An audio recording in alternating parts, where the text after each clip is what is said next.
And now, another exclusive interview from Regional Entertainment News.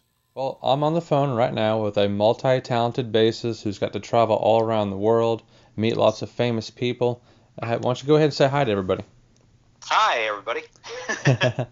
All right. How's that? Pretty good. You've got to be fortunate to work with a lot of famous people. You're currently on tour with Trace Adkins. How's that going for you? It's going very well, thanks. It's a great gig. I've managed, like you said before, I've toured with a lot of different people over the years, but touring with Trace has been really special. It's been a good thing. Trace is an artist who has had a numerous amount of hits in the country realm, but he also has a lot of notoriety from other things, from TV, and he's also acted in a bunch of movies as well. Most recently, he's appeared in Deepwater Horizon with Mark Wahlberg and all those guys. And but as far as the musical aspect, it's great because, as I said before, he's had a bunch of hits. But it's also structured as such that the band is very it's like saying quality is job one is the best way I can describe it. It's where Trace's main focus for his band is just that he has the best possible band that can present his music as best as possible.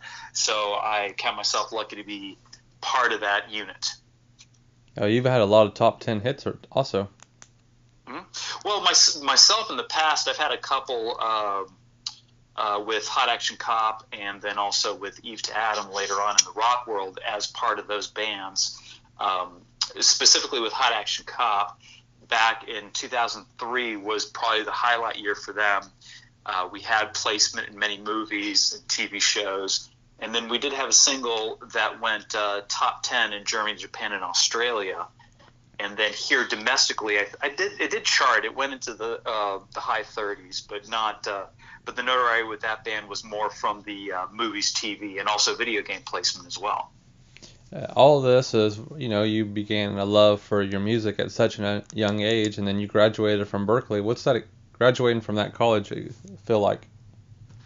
It feels good, actually. It's hard because I've never been asked about how does it feel like to graduate from Berkeley, but it does feel good. I'm glad I did it.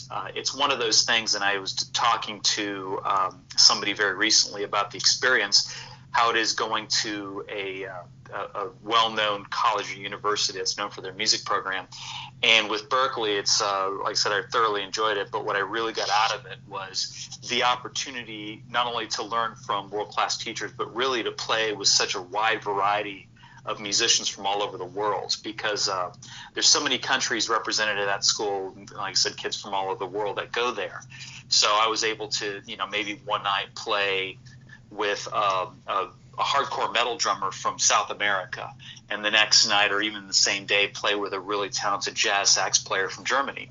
So it runs the gamut. That's kind of what my what I really took away from that experience, other than just obviously learning more in depth about the craft of making music, but also the business of it. And also I studied production and engineering there as well. So it really gave me a whole new perspective on this whole concept of making music. Yeah, well, do you still have your first instrument? I don't actually. Well, my very first instrument actually is piano, and my first instrument, if you will, it was a short Wurlitzer upright piano, which sits at my parents' house in Florida right now. But as far as bass, because I've been asked that one before too, and I can't seem to find it. I wish I did. My first electric bass was a Stinger, and Stinger was a company that was made by Martin, the Martin Acoustic Guitar Company. They kind of dabbled into electrics, guitars and basses.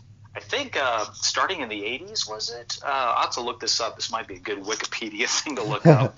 But my first bass I remember was it was a white, how can I describe this? It was a white finished bass with a sparkly silver burst in the middle is the best way I can describe it, and it was a precision and a jazz pickup in it. 4-string, pretty standard, but I do remember it fondly. I still own my second instrument, though. The one thing is I was able to, with all these instruments with bass, is that every instrument that I've ever owned, I paid with my own money. Well, except for one, which is a Valentine's Day present from my wife a number of years ago. But I got babysitting money, and that's how I bought that first Stinger bass. and kind of did the same thing. Actually, no, the first one was Christmas money, was gift money that I got. The second one was babysitting money, which I still own, which is an Ibanez sound gear that's red, and then I've had that all throughout my Berklee years. And when I came to Nashville, I actually restrung it as the bottom 4 strings as a 5 string, since I didn't own a 5 string at the time, just so I could cover those low notes. And especially when I got here, there was a lot of demand for that. Not so much nowadays. Nowadays, it's kind of back to vintage 4-string is the name of the game. Is that kind of like that 58 Hofner you have? Oh, yeah, I like that Hofner. Well, that Hofner is a limited edition Hofner. It's not any specific year, I don't think. It's just modeled after that year. What it is that there was the Hofner basses are what most people associate with Paul McCartney. It's that small scale hollow body bass that Paul played throughout his tenure and still with the Beatles and still does to this day. The only difference is there was 2 specific shapes that they made. There was, or more popular shapes, I should say. The first one was the Hofner violin bass, which is what most people know of those Hofner basses. And then there was another series called the club bass, which was more shaped like more like a standard guitar body. So what I have is a limited edition of the club bass that they made. Had a slightly different finish than the finish is a little more reddish, if you will. And then the pickups, normally on the Hofners on both, are spaced really wide. So it's really wide to one side and really wide to the other. These ones that I have, the limited edition, takes that rear pickup that's close to the bridge and scoots it up right close to the front pickup. So they're kind of side by side, and you'll see that in the picture there. And that's what they call the club spacing, or the cavern spacing, or the McCartney pickup spacing, because there's that picture of McCartney at the Cavern Club, and you'll see a model bass that's similar to what I have. It's kind of modeled after that one. That's not. Oh, I love vintage instruments. They're just a unique sound. Mm-hmm. Yeah, the vintage instruments are kind of like a lot of people, and that seems, like I said before, that's the name of the game nowadays, is they want to see vintage or an older, like 4-string bass. And those things are like, pretty much like anything else, like buying a vintage car. You do have to be careful with them. You can get a lemon. Not every 1966 Fender Precision bass is going to be fabulous. There's going to be some lemons in those, so you still have to kind of choose those wisely. I wanted to ask, how did you get into video games? Because you got to be on one of my favorites, along Need for Speed. Oh, gotcha, yeah. Well, that was actually through the record company with Hot Action Cop back in 2003. Hot Action Cop was signed to Atlantic Records, and specifically the Lava division of Atlantic, which was run by Jason Flom and Andy Karp. And that division at that time was us, a few other acts like Simple Plan, Sugar Ray, Matchbox 20, and a few others. But the way the video game thing came around was that they were in cahoots with they had a couple deals with, in this case, EA Games, and that was the hookup with Need for Speed. Actually, was Need for Speed EA? I have to check. Yeah, it was. Yeah, it's EA. Yeah, so we were able to do a couple things with them. So EA wanted, at this time, like I said, this is about 2001 and 2003, music for video games was really starting to come into its own. In other words, instead of the resolution, the quality of the games was as such that they could incorporate full orchestras, put band songs onto the video games. It wasn't like, Atari blip, blip, blip that we had back in the 80s. So a lot of labels and EA Games and other video game companies started to broker deals with these record labels to say, we want to take a batch of your artist songs and place them and, promote and et cetera, et cetera. So that's how we got onto them. Much in the same way how the record label brokered some deals of us to get onto some movie soundtracks, which was through New Line Cinema. So we did about a few different movies, but they're all through New Line, which were... SWAT? What was one of them? One of them was like American Pie 3, American Wedding. Was one of the bigger ones that most people knew. We also did SWAT, which was the movie version of the old 70s TV series that starred, or the movie starred Sam Jackson and Colin Farrell and Michelle Rodriguez and a few other people. So we were placed on that one as well. And we actually wrote a song for that one. The other movies that we did were pre-existing tracks from our first record that we did. Whereas with SWAT, we actually wrote the song for the movie, which was included in a short scene and then just as the end credits roll. I wanted to ask, so instead of doing a paycheck on some of them, did you ever negotiate for stock in the company? No, I didn't. I can't speak for everybody else. No, I didn't have that option, actually. And a lot of times that's more common than not, where when you sign with a record label or even a management company, either way, but in this case, the record label, one of the things that you negotiate initially up front is whether or not you have choices to do things like that or whatever. In this case, I didn't, and especially in my position where I came into the game late. In other words, when I joined Hot Action Cop, basically the management was already in place, and they're already talking to various record labels at that point. The deal hadn't been signed, so in other words, one of the things when I signed on with the band, I obviously didn't have control over the dealing itself with the record label. That was left up to management. So this also includes things like placement or whatever. Now, obviously, every deal is different. It's a case-by-case basis, but kind of this situation is not uncommon at all. Yeah, I was wondering how that worked. Sure, yeah. And, yeah, that's always a tough question. And the reason it's tough, it's not that it's a tough answer, it's just that it's very different. And especially nowadays, the way that the industry is, it's very case-by-case basis, and everybody has different scenarios. Now, obviously, before what we have now, there definitely was more, you had to relinquish more control to the label because the label is the one that they could make you or break you. You know, they had the resources to push you. In other words, they had the financial backing, the connections with the radio, and everything else. Nowadays, with everything else being a little more the wild frontier in the recording industry, there's a lot more individual control that's kept by the artist. I want to talk, you have actually 9 major endorsements. Could you talk a little bit about them for a minute? Oh, sure. Well, the endorsements that I have, I can start with the instruments. I've been working with Sadowski Guitars and Roger Sadowski since 1998, 1999. The way that it works with them is that Roger is well, first of all, he's a master craftsman at what he does. He's got some amazing work. I own 4 of his instruments.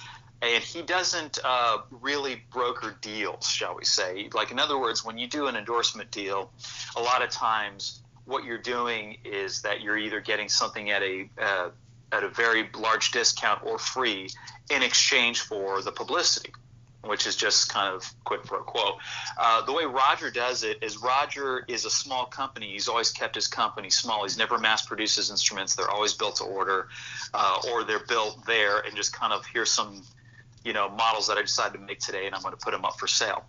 So he doesn't basically everybody top to bottom pays the same price for those instruments, but they're so well made that for me it's just became an extension of who I am. So I really like those instruments. The first one he made for me was in 1999, which I did a lot of my initial sessions here in Nashville, and that Hot Action Cop record we mentioned earlier was that bass and that bass alone. So it worked really well, and I still have it. I'm actually looking at it right now in my office. But I love what he does. And the good thing, though, it's not an exclusive agreement. Like, I don't have to play just his instruments alone. And he realizes this because instrumentalists sometimes, it might, it's not the right tool for all different genres. In some cases that Hofner is going to beat out the Sadowski for this job, or one of my vintage Fender Ps or something else. So Roger's of that kind of ilk, but at the same token, he's willing to help out, and his support system is such that if there's any issues, he's on the phone and it's him, not just somebody from his office. It's like I can pick up the phone and call him directly, and he'll talk to whoever. So it's been very good for that. And so, I definitely support his efforts as well. Other endorsements I have, my other major one, I deal with Aguilar amplification. I started with them in 2011, I believe, right around there, 2010, 2011. Again, I had other deals in the past. My first amplifier endorsement was with SWR, which no longer exists really in the way they are. I started with them, and during my time as a endorsed artist with them, they got bought out by Fender, which is normally fine, but it just sometimes made things a little bit trickier and harder to get through. And no offense to them, because they did a good job and they supported me and they did very well with that. But I just felt it was time to go. So fast forwarding to Aguilar, I knew a lot of my friends that are other professional bass players here in Nashville and other places that were big proponents of it and say, hey, you need to speak to the guys over there because I think it'd be a good fit for you. It's what you're looking for, and it's also the kind of company you'd like to deal with. And lo and behold, they were absolutely right. Dave Boonshoft and Dave Avinas are the guys who run the company over there. And they've been nothing but great, and their support system is great. And their product, the way they make it is what I like, which is basically a classic tone with some extra flexibility. So in other words, you can take the classic Ampeg SVT, which is the most quintessential bass amp for the last several decades, since basically the electric bass almost, and basically have that sound, but with a few more tricks up its sleeve. And that's kind of the rig that I have out with when I do large-scale shows like with Trace Adkins or something like that. I have the big cabinet that fires behind me, but I can get that sound if I want it, but then I can also tweak it if I have another gig in another situation, since myself, much like many working musicians, have to play more than one style and have to be able to be ready to replicate those sounds. And then other endorsements, was that all of them? No, that's definitely that's not all of them for sure, but the ones you wanted to mention. Right, those are the two main ones I wanted to hit on, just because it's the more visible and the ones that I'm going to use all the time. But another big one is Diodario strings, and I've been with them probably since 2006, 2007. Right in there, I would say, and their deal is really good. I really like them, but what really makes my job easy in working with Diodario is that obviously they make great electric bass strings, and they're always trying new things. But also they make upright bass strings. So I have strings for my acoustic bass. They make strings for acoustic bass guitar, so I have one of those if I have to do a radio date or something. They also make flat wound strings. They also make electric upright bass strings, which I have, which brings me to another company I'm endorsed with, NS Designs. They make my electric upright that I carry with me, that I'll do shows with Trace a lot with it, or I'll just do a random show where I don't have the facilities to carry a full upright. This is a thing that literally looks like a pogo stick, and you could sling over your shoulder and go do a gig, which I love. But they take specific strings, and Diodario also makes the strings for that as well. Along with the strings, Diodario also has a section of their company called Planet Waves, which are known for making accessories. Their big thing is like instrument cables, tuners, and whatnot, anything of that nature. So I'm a big fan of them. So now, the best thing for me, it's basically a one-stop shop. For those kind of small ticket item things that I need on a daily basis, I can just go right to them, and I've got it all. Boom, boom, boom. Hey, I need a box of strings for this. I need one set of upright strings. I need a couple cables. Boom, boom. It's all the same box. Comes straight to me. Okay, I wanted to ask. 2017's here. Summer's almost here. So, any tours coming up? Any shows you excited to go play? Absolutely, yeah. I've got some live dates with Trace coming up. Like I said, we just did a one-off over in Arizona this past weekend, but we're ramping up. Trace has a new single and a new album coming out. New album, let me get all this information up for you here, so I'm quoting it verbatim because sometimes I have a tendency to screw up albums and song title. Trace's new single is called Water Down. It'll be coming out next week. And the new record is Something's Going On, which will be coming out on March 31st. And you get to play bass on most of it? I didn't play bass on the record because it was kind of cut. Like, I've been with Trace now for 2 years. And some of that stuff was cut before I came into play. And the way it works with Nashville musicians is that sometimes, even though I do a very large portion of what I do is session work and playing on other people's records, a lot of times it's the producer's call, 9 times out of 10 on who's going to play on the record. And back beforehand, they would actually not use the touring musicians to play on the record. And the people who played on the record subsequently would not tour behind the artist. Nowadays, there seems that line is getting blurred a bit, and hence the reason I'm doing a lot more recording work as well. So I didn't play on Trace's latest record. No, I did. There is a live version of a couple songs that are on the new record that we recorded and they videoed as a promotional tool. But I don't know if they're going to be releasing that. There was talk of them releasing it as like a bonus track or whatever. So I might be on the record. I don't know yet. But those things are out there, and actually you can see those on YouTube. That was shot at I believe the Paramount Theater in Huntington, New York on Long Island. Oh, so it's our recording, if you will, of that. I was going to ask, is there any charities that you would like to see people help out with or anything? Well, sure. There's always. I love doing charity work and working with some charities. To tell you a little bit about like some of the charity work I do here in town. I work a lot with the National Drummers Jam, which is a biannual event nowadays that they do, and every event is for a different charity. So I donate my time and I play basically in kind of the house band. What they do at the National Drummers Jam is every jam they honor a drummer. Say, like this last one we just did was Steve Smith from Journey. And they'll do 20 of the songs that drummer played on. It doesn't necessarily have to be, in the case of Steve Smith, it wasn't all Journey. Some of it was this jazz stuff that he did, some other rock stuff he did. But every song is a different well-known drummer out of Nashville. So what happens is they just switch out every time, and they keep a semi-regular house band playing behind them, which includes me. But every charity is picked by the drummer they're honoring. So in other words, unfortunately, I don't know what the last charity was. I don't remember. But Steve picked the charity. Prior to that, we did one with Stuart Copeland. He picked the charity. Right before that, we did Phil Collins. Phil Collins picked, it was his charity, so the money went towards that. So I always enjoyed, I enjoy doing those kind of things. There isn't one particular charity that I favor. Like, there isn't one, because I always feel like I love to do charity work, but I like to spread the love around a bit.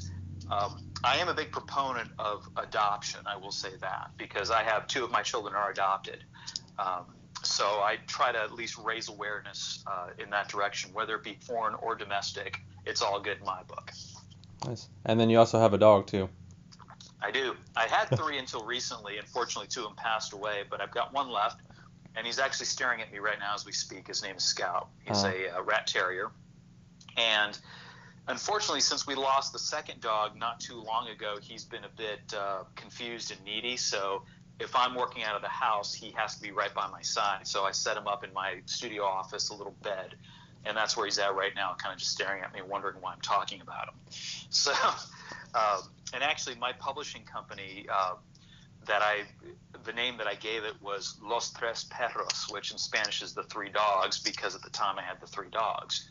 So everything I do, if I do any writing, which I don't do a ton of, but as of late, but anything related to that, that's my kind of business name to that arm of things. Well, I've had my cat for almost 15 years, so it's kind of getting old. Oh, wow, dude. Yeah, that's a long time. Yep. Yeah, we had our out of the 3 dogs, the first one that passed away, we had for I would say about 15 years. And the second dog who passed away just recently, we had her for about 12. And Scout, who I've got staring at me right now, we've also had for about 12. Hey, I wanted to ask, you're in Nashville, so I have some friends down there. Do you ever watch any Red Dirt shows? Do you ever watch, I'm sorry? Like, do you ever go to any clubs and watch, like, Red Dirt bands, upcoming shows? I don't usually get out. Yeah, I know what you're talking about, but I haven't been out much.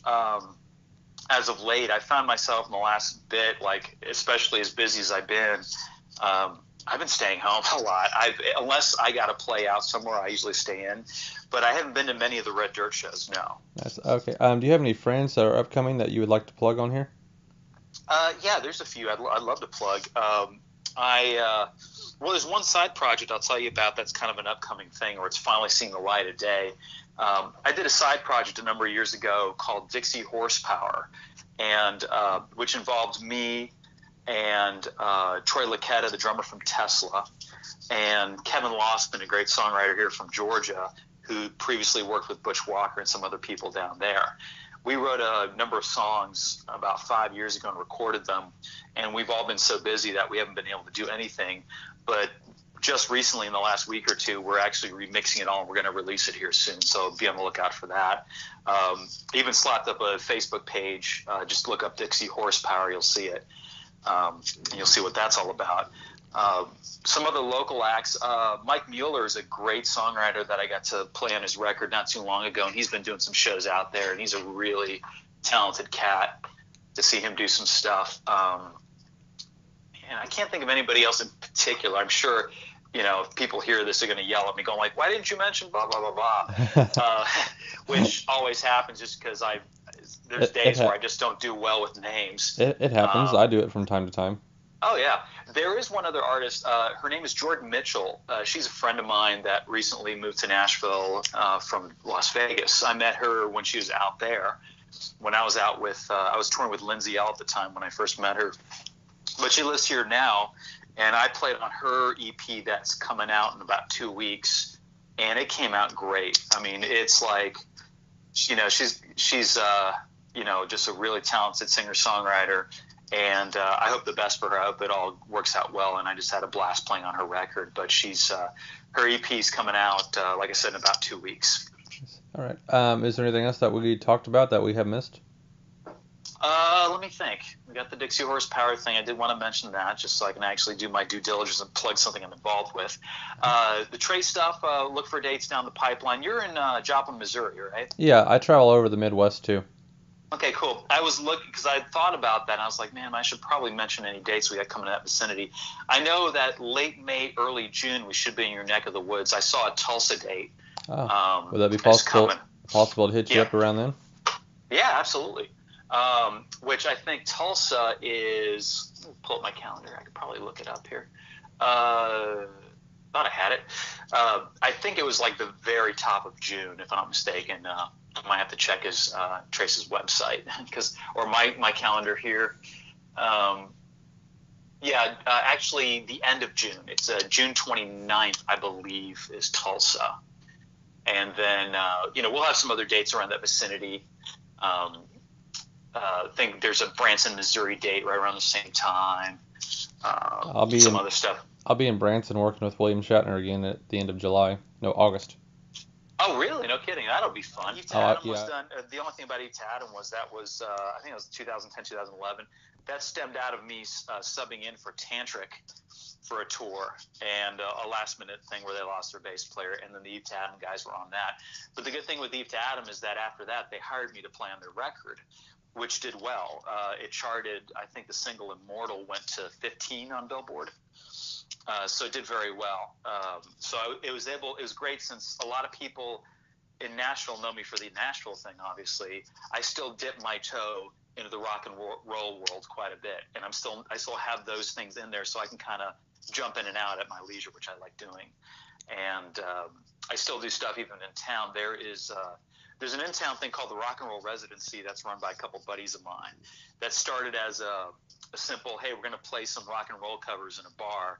And then now it's become a thing where like almost every time they do it, which has become a pseudo-weekly thing, some famous rock and roll guy will get up and play with them. So they've had Alice Cooper, Kip Winger, Eric from Cinderella is always with them all the time. Rachel Bolan from Skid Row is always with them. And that's how I got to be friends with Rachel, was through them. The guys from Cheap Trick got up and played with them. It goes on and on. But I'm actually going to play with them a benefit show in 2 Mondays as part of the band there. Those guys actually, as a collective, all are now going to be backing Gene Simmons on a solo run this year. Oh, wow. So, yeah, that's pretty interesting. Actually, they're playing their first show tonight, I believe, in Vancouver. But they're backing Gene, and I almost made the joke of like, hey, you need a bass player? Oh, yeah, never mind. So it's the guys playing bass, of course. But I mean, that looks like they're gonna have fun doing that. So Yeah, genius. so there's still a big rock presence in Nashville as well. A lot of the guys from especially like the 80s and the 90s live here. They're all friends and neighbors here in Nashville. It's kind of bizarre, because I'm like, all my my childhood guys that I looked up to on MTV are all my neighbors now. Well, that's kind of strange. Yeah, it's strange and fun all at the same time. It's like we even went to a party over at Rachel Boland's house, and it's like even my wife is just like, and basically there's people from from several different well-known bands of the era are all there. My wife and I are like, oh, this is never pictured this happening. But that's the way it is. I mean, it's great, and they're all really good people, and it's a great environment to be in. And I appreciate it, man. Thanks for taking the time, and look forward to it. And holler. Please be sure to visit and support our sponsors.